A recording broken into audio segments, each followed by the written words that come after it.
الحمد لله وكفى وسلام على عباده الذين اصطفى. أما بعد فأعوذ بالله من الشيطان الرجيم. بسم الله الرحمن الرحيم. يا أيها الذين آمنوا ادخلوا في السلم كافة ولا تتبعوا خطوات الشيطان إنه لكم عدو مبين. صدق الله العظيم. محترم مسلمانانو، الله رب العزت موږ او تاسو ته یو جامع او بهترین او پوره دین را نصیب کړی دی چې د اسلام په شکل کې دی. اسلام یو کامل مذهب او یو کامل دین دی. اسلام موږ ته د زندګۍ هر لار ښوولې ده، د زندګۍ تېرېدو هر طریقې راته ښوولې ده، قدم په قدم یې زموږ او ستاسو رهنمایي کړې ده. داسې څه نشته چې هغه موږ ته اسلام نه دي ښوولي. تاسو سوچ وکئ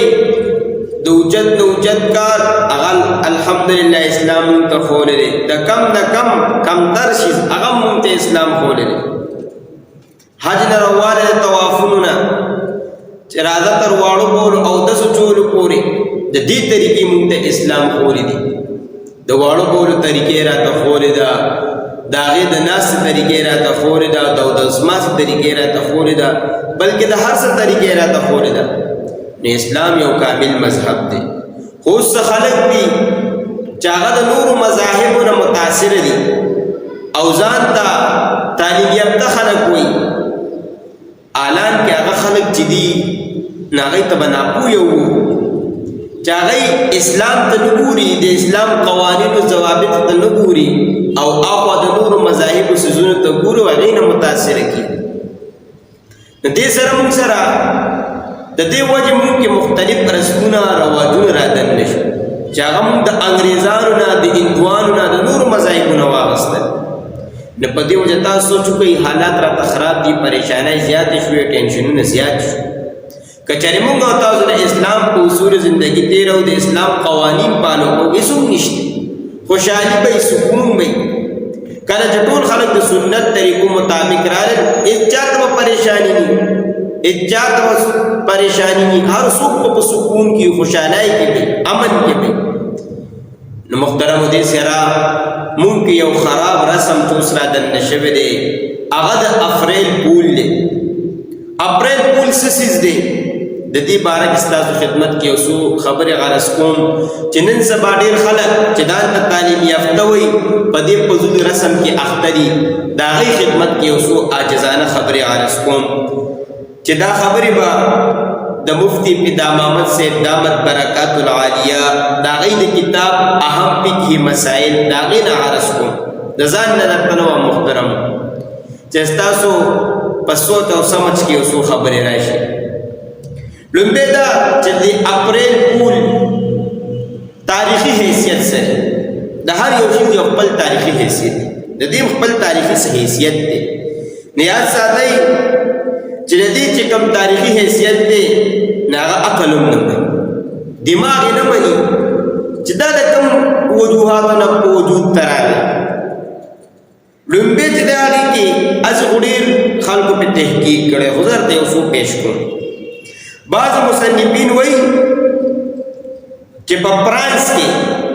په 70وي صدۍ کې وایي هغې کې به د کال آغاز هغه به د جنورۍ نه نه کېدو بلکې د اپریل نه به کېدو. نو چې د اپریل نه به کېدو نو رومیان چې وو دی به د دیویدینس دا د یو مقدس څیز د هغې عبادت کوي، هغې ته په اوچت نظر ګوري. انو دی با دا هغې د وجې چې هغې هغه رسم هم په 1 اپریل کېږي، نو د هغې خوشحالۍ په وجې به دی دا ورځ نمانځله. دې کې به خوشحالي کوله، مذاق پې کول، یو بل سره به یې خنداګانې مشغلې کولې. بل ځای کې راځي انسایکلوپیډیا آف برټانیکا، په دې کې راغستې دي چې په 1 مارچ کې د موسمونو تبدیلی کېږي. تاسو ګورئ د 1 مارچ نه بیا هواګانې بدلېږي، موسم چینجز پکې راځي. چینجز راځي دا څو اپریل ته رسي بیا موسم چینج دي زیاتره. نو دغه تبدیلو په وجه معاذ الله دغه غیر خلک یهود او د عیسایانو دغه نظریه وه چې دوی وایي چې دا کې موږ سره قدرت یعنی الله رب العزت ټوکې کوي مزاح کوي کله را باندې اوړه راولي کله جمع کله څو دا دوی ته ټوکې ښکاري نو په دغه وجه به دوی په دغه رز مزاح کول او ټوکې ټکالې به یې کولې بل راغستې دي دا انسایکلوپیډیا لاروس د دې بیان دی چې کله یهودیانو عیسی علیه السلام هغه گرفتار کو او د رومیانو په عدالت کې پیش نو رومیانو هغه څوک لومبې په خپلو مشرانو وګرځو په غټو خلکو نو هغه ورپسې وي خنداګانې وکړي چای ورپسې ښې ډرامې خنداګانې وکړي هغې نه پس عدالت ته پیش کو عدالت ته پیلاطوس د هغې یو مشر و هغې کې پیش کو نو پیلاطوس د خپل ځان نه مشر یو بل عدالتي نظام والا مشر و هیرودیس د هغه نومونه هغه ته ولېږو نو دې ټولو هغوی پس عیسی علیه السلام پسې ډرامې او مسخرې وکړې خنداګانې وکړې دغه خنداګانې چې په کمارت وشوې دا 1 اپریل دغه 1 اپریل نو تاسو سوچ وکئ موږ حیران دي ته یو او دا راغستې د عیسایانو یو کتاب دی انجیل لوقاهي د هغې کې هم درج دی او انسایکلوپیډیا برټانیکا دا په هغې کې هم جلدور کې په صفحه نمبر 492 بلکې 96 دا په هغې کې هم ذکر دی نو موږ دې باندې حیران یو چې دا رسم اصل کې شروع کړی د یهودو او د عیسی علیه السلام نعوذ بالله په تذلیل کې دا هغوی شروع کړی دی او نن عیسایان هم مانځي هغوی سره نو یا خو عیسایان د خپل مذهب نه دي خبر یا هغوی پته نه لګي چې څه شي په مخه کړي دي اصل کې خو هغوی عیسی علیه السلام نعوذ بالله الله سره برابر ابن الله ورته وایي ولیکن دې شي نه هغوی نه دي خبر هغوی دا یهودیانو سره یو ځای مانځي بلکې اوسني وخت کې مسلمانان چې کوم نه دي خبر هغوی یې ورسره هم نه مانځي نو موږ له ډېره جړه راشي چې دا کوم حالات روان دي د دې حیثیت نه دی خبر دې نه لومبې ځان خبرول پکار دي اوس د دې اپریل پول شرعي حیثیت سره د اپریل پول کې تاسو ته پته ده چې لومبې خو د دې تاریخ سوره ګند لري دا په سوره ګنده تاریخونو باندې منحصر دی بل چې دا راواخلي دې کې دننه څه پراړونه کېږي په دې اپریل پول دې کې خو لومبې دا کېږي چې لومبې مشابهت دی د کفارو سره د یهودیانو د عیسایانو سره نمبر 2 دې کې دروغ او ناحق مذاقونه کېږي دا پکې عامي نمبر 3 دې کې دروغ هاي لیول د دروغ دا مجالس دي کې ټول ارسه د دروغ وي بل دې کې دوکا عام دی دې باندې دوکا دي کې دوکا جایز ده بل دې کې چا تکلیف رسول کوئی جایز دی چا مذاق کې هغه تکلیف رسول دا جایز دی نو په دې کې چې کوم دا شیزونه دي دا لږ تفصیل سره ستاسو خدمت کې لږ بیانو چې ستاسو په سوچ کې راشي چې په دې اپریل پول دا کېږي لومبې خدا مشابهت دی د کفارو سره یهودو د عیسایانو سره یاد ساتئ نبی کریم صلی الله علیه وسلم فرمایي من تشبه بقوم فهو منهم چا چې چا په شان مشابهت اختیار کو د چا په شان ځان جوړ کو قیامت پر ورځ به هغوی سره دستا یهودیان وخت دي د هغوی رسمونه دي وخت دي رواجونه دي وخت دي عیسایان دي وخت دي بس هغوی سره وایي هندوان دي خوښي هغوی سره وایي کم مذهب والا دستا خوښي د هغوی مشابهت اختیار کو قیامت پر ورځ به هغوی سره یاد سره اشرف علي تانوي رحمت الله علیه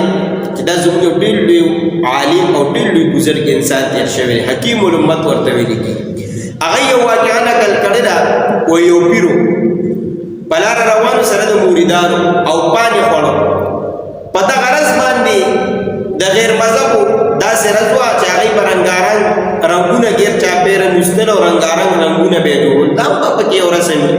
دا پیر په لاره روانو د پان خوړل نو تم ګیر چاپېره لار سره کول او د پانو هغه اثرات سري چې ودې دی سره پکې د لار لګونګ هم سره وایي څه وخت پس هغه پیر مړ شو چې هغه پیر مړ شو خپلو مریدانو خوب کې ولیدو چې په غذاب کې مبتلا دی او خود سخت غذاب کې مبتلا دی دې تپوس کو دا ولي وایي دا یو عادت مې کړو چې په لاره تلم او پان مې خوړل او لاره مې سره کولا او دا غي رسم د رنگونو ما غا رسم کې هغه سره سو کو مشابهت کو الله غیر کړی نن زموږ ټولې طریقې د غیر مطابق دي چې د دې بس کې محترم دا غنه د سوچ او د فکر خبرې دي دې کې چې بل کار کیږي هغه ناحق مذاق کیږي یاد ساتئ د مسلمان ناحق مذاق اڑاول دا کار دی غټ ګناه دی بدترین سود چې دی هغه د مسلمان بې عزتي ده مسلمان پسې خندا ډرامې کول دي د دې نه به ځان ساتو مذاق هله جایز دي چې د اسلامي اصولو مطابق عام مذاق پیغمبر صلی الله علیه وسلم کړي دي او د هغې خپله طریقه ده د هغې طریقه امام غزالي رحمت الله علیه په 5 شرطونو لیکلي دي چې 5 شرایط په مذاق کې بیا جایز دي لومبی شرط چې مذاق بقدر ضرورت دي نمبر 2 چې د دې عادت دې نه جوړي نمبر 3 حقی او صفا خبری رښتیايي پکې دروغ پکې نه نمبر 4 چې دې سره د یو کس په عزت کې کمی نه راځي او بل دا چې دا چاته تکلیف نه رسي چې دا 5 شرایط پکې نه بیا مذاق جایز دي او خدا پکې نه ته پکې دروغ او دغه یو ځای کې د بل تذلیل کې بل رسوا کې بیا ناجایز دي دغه شان سفیان بن عینیہ رحمت الله علیه دینه چاته پوښتنه وکړه دا مذاق خدان نه یو پد نو دی ورته فرمایي چې نه مذاق سنت عمل دی نبی کریم صلی الله علیه وسلم د صحابو سره مذاق کړی او په کومه طریقه چې هغه کړی د نبی کریم صلی الله علیه وسلم په طریقه چې رښتیايي پکې د چا تذلیل نه پکې سپکواله پکې نه دروغ نه نه جایز دا شان دي کې دروغ ویل کېږي اپریل فول د دروغ ورځ یاد ساتئ الله رب عزت قرآن کې څه فرمایي الا لعنت الله علی الکاذبین په دروغجنو د الله لعنت دی دروغجن د الله دشمنان دي نبی کریم صلی الله علیه وسلم یو صحابي راغی وی مسلمان بزدل کېدی شي نبی کریم صلی الله علیه وسلم ورته فرمایل او بزدلی پرې راتلی شي بیا ورته فرمایل